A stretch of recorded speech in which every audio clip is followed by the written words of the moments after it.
entramos los testers, cómo podemos interactuar y cómo vamos a empezar nosotros a hacer ETL testing. ¿Qué es la ETL testing? Entonces, ETL testing es nada más que asegurarnos que el tráfico de información, asegurarnos que el movimiento de estos materiales, de estas materias primas para construir esa casa, llegue correctamente. Nosotros vamos allá a ver la casa construida, vamos a encontrar la casa construida y si se construyó con los materiales de este depósito, si los materiales estaban correctos, si la información no se alteró, si la casa nueva que le vamos a entregar a nuestro usuario, si este reporte tiene las reglas de negocio, se transforma correctamente. Por ejemplo, imaginemos que vamos a enviarle un extracto bancario a nuestros clientes y queremos que los sean 2 decimales.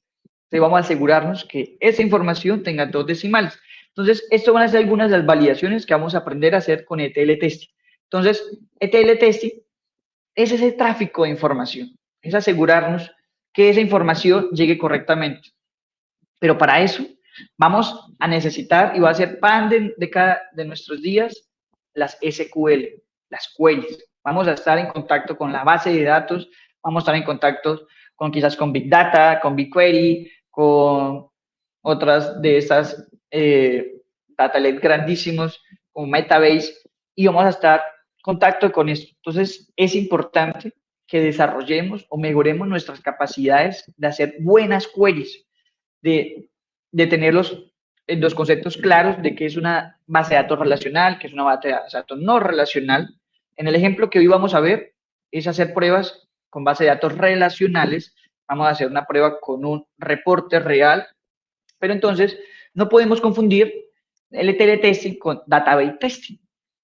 Cuando hacemos pruebas en database testing, nos vamos a asegurar que la estructura y las reglas definidas por el cliente o por el stakeholder o por el product owner sean correspondientes. Se creó una tabla con n número de columnas, con este tipo de dato, con estas validaciones, estas primary key. Nos aseguramos con esto, de alguna forma, con database testing. Pero ETL testing nos va a ayudar a verificar esa data que se movió del punto A, llegó como el cliente la pidió en el punto B, no más. Tenemos un insumo aquí, unos ladrillos, un cemento, se construyó la habitación que nos pidió el cliente, no se construyó más, ni menos ni más.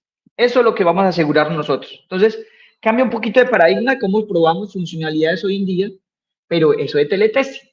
Y para hacer buenas pruebas en ETL testing, muchachos, comunidad de Testing Capítulo Venezuela, tenemos que tener unos aspectos importantes. Tenemos que tener en cuenta unos aspectos importantes, como cuáles. El formato, que quizás cuando estamos haciendo pruebas en servicios, en pantallas, vamos a tener en cuenta, por ejemplo, que acepte unos datos, que se valide unos datos, que cuando le dé clic aparezca el nombre de la persona en la siguiente pantalla, o que pueda pedir una tarjeta nueva y me llegue un correo electrónico con una tarjeta nueva. Pero aquí no vamos a hacer tipo de pruebas. Vamos, por ejemplo, a estar probando algo que se llama metadata testing. El metadata testing es que vamos a asegurarnos que los formatos y los tamaños definidos llegan correctamente. Por ejemplo, necesitamos que en el reporte llegue la fecha, mes, día, año. No puede llegar día, mes, año. Entonces, ese tipo de formatos lo vamos a asegurar haciendo ese tipo de pruebas. Por ejemplo, tenemos que estar seguros que la transformación tiene las reglas que está pidiendo el cliente. La transformación es la correcta, que no estamos transformando, que sí estamos sumando la columna A y la columna B para que le mostremos al cliente el total, y no lo estamos restando, no lo estamos multiplicando. Entonces, eso lo tenemos que asegurar con ETL testing, asegurarnos que esa transformación sea correcta. Y algo demasiado importante que debemos de preocuparnos cuando vamos a asegurar la calidad de unos reportes, la calidad de un data warehouse, es el conteo. Si tenemos un número N de usuarios registrados, deben ser el mismo del que encontramos en los reportes. No pueden ser ni más ni menos. Entonces, este ETL testing vamos a concentrarnos en el conteo. Y esto lo denominamos Data Completeness Testing. Y finalmente, o no finalmente, puede ser iterativo. Si estamos en un equipo Agile, puede ser incremental, algo que se llama incremental ETL testing. En este punto vamos a agregar información adicional a nuestra data lake, vamos a quitar la información, vamos a jugar con estos datos, a ver cómo reacciona. Entonces, esos son algunos aspectos que debemos tener en cuenta. No son todos, pero son algunos aspectos importantes que tenemos que tener en la mente. Ahorita que empecemos a hacer nuestro laboratorio, vamos a ver cómo vamos a utilizarlo todo esto.